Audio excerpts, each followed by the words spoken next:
بل موږ د الموضوع هغه بحث شروع کړی و چې لمونځ مسلمان په صحیح طریقه سره ادا کړي او له احکاماتو نه خبردار شي. اکثره مسائل موږ بیان کړو. نن چې کومه مسله د لمانځه په باره کې بیانېږي هغه د مسافر لمونځ ده.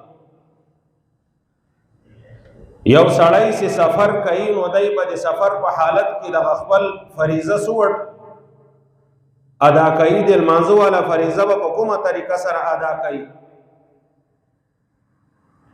اکثره مسلمانان د دغو مسائلو نه بې خبره وي. شپېته اویا کاله د باندې تیر سي د سفر د عبادت نه د سفر د لمانځه نه بې خبره وي. د سفر وال د لمونځ په دغه طریقه سره ادا کوي لکه څرنګه چې په کور کې ادا کوي. د سفر عبادت او د حضر یعنی د کور د اقامت وال د عبادت کې دی فرق نه کی.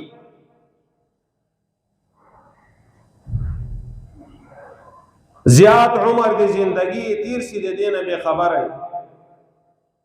چې زه په سفر کې سوړ لمونځ کوم په یو مقیم امام پسې بسوړ لمونځ کوم کزه مسافر وم یو امام مسافر و نو د ایمان عبادت دغه فریضه په کومه طریقه سره د دینه به خبره. موږ په خپل باندې لیدلې د شپېتو اویاو کالو سپینګری یو سړی یو مسلمان یو پښتون چې د مسلمان په کور کې پیدا شوی دغه شپېته کاله د الله رب العزت باندې ایمان راوړی او د تیر کړی دغه شپېته کاله زندگی.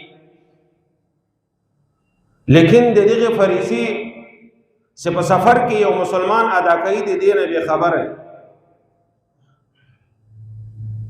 یو مقیم پسې اقتدا وکړي په 2 رکعاتو باندې کینی امام عبادت ادا کوي دی لګیای سلام وګرځي په 2 رکعاتو باندې. ځکه د مسائلو نه بې خبري ده. مسلې نه خبر نه ده چې زه به په مقیم امام پسې سوړ اقتدا کم په مسافر امام پسې بسوړ اقتدا کم نو عبادت قابل قبول نه. بعض مسلمانان د سفر د لمانځه او د کور یا د هغه اقامت په لمانځه کې فرق نه کوي. دواړه عبادت په یو طریقه سره ادا کړي. دواړه لمانځونه په یو طریقه سره ادا کړي. د دې سړی لمونځ نه ادا کیږي. فقها فرمایي دغه لمونځ واجب الاعاده ده. دغه لمونځ به خامخا راګرځي. عبادت به هلته عبادت دي چې د الله رب العزت د حکم مطابق انسان عبادت ادا کی او د نبی علیہ الصلوۃ والسلام په طریقه باندې عبادت ادا کی. که په خپل خوښه باندې د خپل مرزي مطابق عبادت یو انسان ادا کی هغه عبادت نه ده. هغه د عادت ده. هغه د نفس مجبوری ده. هغه د خواهشاتو مجبوری ده. خپل ځان نشکومه مساله ده حل کول بلل په هغه طریقه باندې حل کړل دغه عبادت نه ده. بلکې عبادت د الله رب العزت د حکم مطابق او د نبی علیہ الصلوۃ والسلام په طریقې باندې به عبادت.